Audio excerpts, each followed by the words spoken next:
வணக்கங்க. இப்போ ஊட்டியே சென்னை வந்துருச்சு. ஆமாங்க. சென்னை மலர் கண்காட்சி 2025 ஸ்டார்ட் ஆயாச்சு.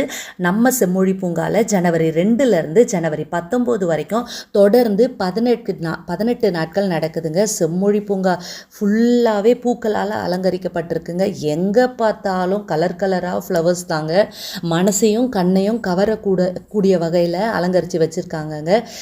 பல்வேறு விதமான அலங்காரம் பண்ணி வச்சுருக்காங்க. மலை ரயிலாக இருக்கட்டும், யானையாக இருக்கட்டும், கடிகாரமாக இருக்கட்டும், டீ கப்புன்னு சொல்லிட்டு எக்கச்சக்கமான வடிவில் அழகழகான பூக்கள் எல்லாமே அலங்கரித்து வச்சுருக்காங்கங்க. பர்பி டால் ஒரு 3 வச்சுருக்காங்க.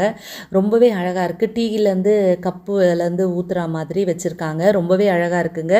இதுக்கு வந்து என்ட்ரி டிக்கெட் பெரியவங்களுக்கு 200 சின்ன பசங்களுக்கு 100 வச்சுருக்காங்கங்க. முக்கியமான விஷயம், காலையில் 9லேருந்து 6 மணி வரைக்கும் தான் இந்த செம்மொழி பூங்கா வந்து இந்த மலர் கண்காட்சி திறந்துருக்கோங்க. இதோட ஃபுல் வீடியோவை ஜெய்ரேகா யூடியூப் சேனலில் போட்டிருக்கேங்க.